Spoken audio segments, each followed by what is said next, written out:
Hello friends, welcome to Roja classic. இன்றைக்கி நம்ம வீடியோவில் மைசூர் போண்டா எப்படி செய்யுதுன்னு பார்க்கலாம். நான் என்னோடய செய்முறையில் உங்களோட நான் ஷேர் பண்ணியிருக்கிறேன். இந்த மைசூர் போண்டா செய்யறதுக்கு பார்த்தீங்கன்னா ஒரு 3/4 கப் அளவுக்கு தயிர் எடுத்துருக்கிறேன். புளிப்பு இல்லாத தயிர் எடுத்துருக்கிறேன். இதில் பார்த்தீங்கன்னா ஒரு 1/4 ஸ்பூன் அளவுக்கு உப்பு சேர்த்துடலாம். அதே போல் 1/4 ஸ்பூன் அளவுக்கு ஆப்ப சோடா சேர்த்துடலாம்.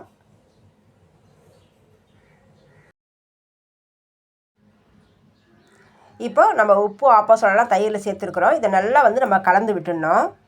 நான் ஸ்பூன் வச்சு பார்த்தீங்கன்னா நல்லா ஒரு 2 நிமிஷம் போல் நல்லா அடித்து கலந்து விட்டுருக்கேன். கலந்து விடும்போது பார்த்திங்கன்னா அது பபுள்ஸாக வரும். பபுள்ஸ் நல்லா பொங்கி வர்ற போல் வரும். நான் நல்லா ஒரு 2 நிமிஷம் போல் கலந்து விட்டுருக்கேன். கலந்து விட்டதுக்கப்புறம் இதில் மைதா மாவு இல்லை கோதுமை மாவு ஒரு கப் அளவுக்கு சேர்த்துக்கலாம். நான் கோதுமை மாவு எடுத்துருக்கிறேன். நான் கோதுமை மாவு சேர்க்குறேன். சேர்த்துட்டு நம்ம தயிர் எடுத்த அந்த மெஷர்மெண்ட் கப்லேயே கொஞ்சமாக தண்ணி சேர்த்து இதில் சேர்த்துடலாம்.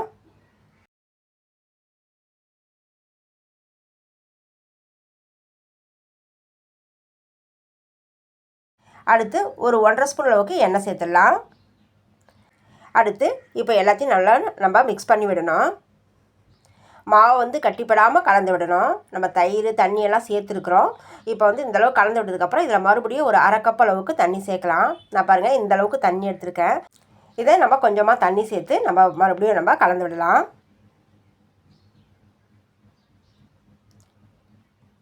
கோதுமை மாவு சேர்த்து கலந்து விடும்போது பார்த்திங்கன்னா கட்டிப்படாமல் கலந்து விடணும். இந்த அளவுக்கு இருக்கணும்.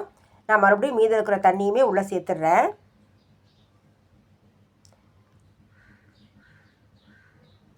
உள்ளே சேர்த்து கலந்து விடும்போது பாருங்கள் மாவு கட்டிப்படாமல் இதை போல் பக்குவமாக கலந்து வரணும்.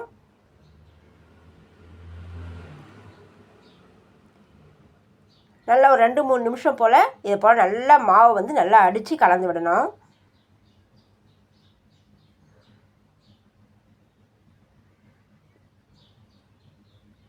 அப்போ தான் மைசூர் போண்டா பார்த்திங்கன்னா நல்லா சாஃப்டாக இருக்கும். இப்போ மாவோட அளவு பார்த்திங்கன்னா இந்த பக்குவத்தில் இருக்குது. இதை பார்த்திங்கன்னா ஒரு 10 நிமிஷம் போல் நம்ம அப்படியே விட்டுடலாம். நான் ஒரு 10 நிமிஷத்துக்கு அப்புறம் ஒரு 3 ஸ்பூன் அளவுக்கு இதில் அரிசி மாவு சேர்க்குறேன். அரிசி மாவு ஏன் சேர்க்குறேன்னு கேட்டிங்கன்னா மேலே கிறிஸ்பியாக இருக்கும்.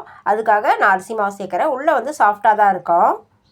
அரிசி மாவு சேர்த்து நம்ம ஸ்பூனாலேயே நல்லா கலந்து விட்டுடலாம். அரிசி மாவு சேர்த்து கலந்து விடும்போதும் பார்த்திங்கன்னா கட்டிப்படாமல் கரெக்டாக கலந்து வருது பாருங்கள். இதை போல் இருக்கணும் மாவுடைய பக்குவம். இப்போ எல்லாமே நல்லா மிக்ஸ் பண்ணி விட்டாச்சு. இந்த மாவு பார்த்திங்கன்னா ஒரு 20 நிமிஷம் போல் இதை அப்படியே ஒரு தட்டு போட்டு மூடி விட்டுடலாம்.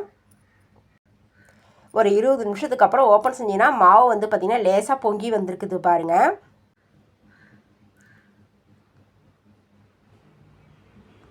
அடுத்து இதில் துருவின இஞ்சி துருவல் பார்த்திங்கன்னா 1 ஸ்பூன் அளவுக்கு சேர்த்துடலாம்.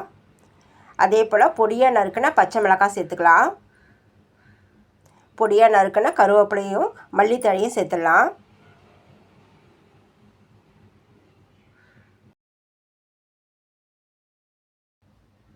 அடுத்து இதில் 1/2 ஸ்பூன் அளவுக்கு சீரகம் சேர்த்துடலாம். சேர்த்து இது மாவோடு சேர்த்து எல்லாத்தையும் இதை நம்ம நல்லா கலந்து விட்டுடலாம்.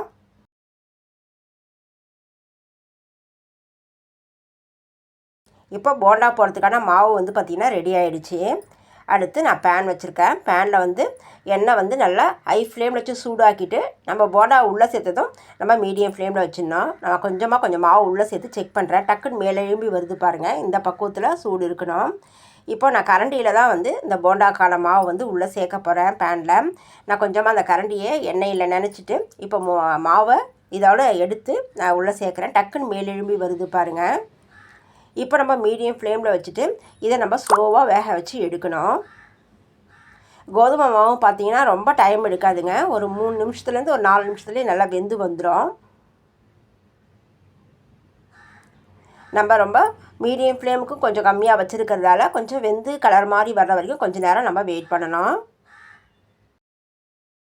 ஒன்றோடு ஒன்று ஒட்டி இருந்தாலும் நம்ம கரண்டியால் நம்ம இதை போல் எடுத்து விட்டோன்னா தனித்தனியாக வந்துடும்.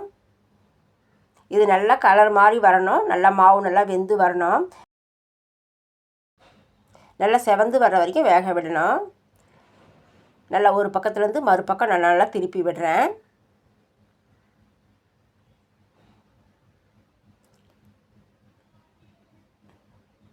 அவ்வளோதான், நல்லா 2 பக்கமும் நல்லா செவந்து வந்திருக்குது. இப்போ நம்ம இதை எடுத்துடலாம்.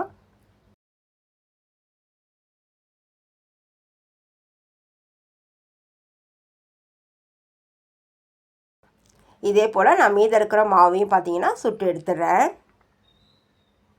அவ்வளோதாங்க. இதை வந்து வெறுமனே சாப்பிட்டுக்கலாம், இல்லை ஒரு தேங்காய் சட்னியோட தொட்டு சாப்பிட்றதுக்கு ரொம்ப நல்லாயிருக்கும்.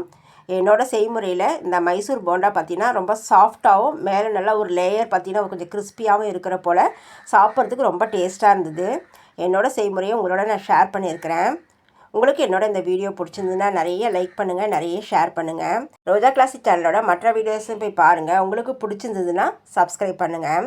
நான் ஒரு போண்டா எடுத்து பிரித்து காமிக்கிறேன் பாருங்கள். உள்ளே நல்லா சாஃப்டாக பஞ்சு போல் இருக்கும், மேலே நல்லா கிறிஸ்பியாக, பார்க்குறதுக்கும் சாப்பிட்றதுக்கும் ரொம்ப டேஸ்ட்டாக இருந்துச்சு. நம்ம அடுத்த வீடியோவில் பார்க்கலாம். தேங்க்யூ.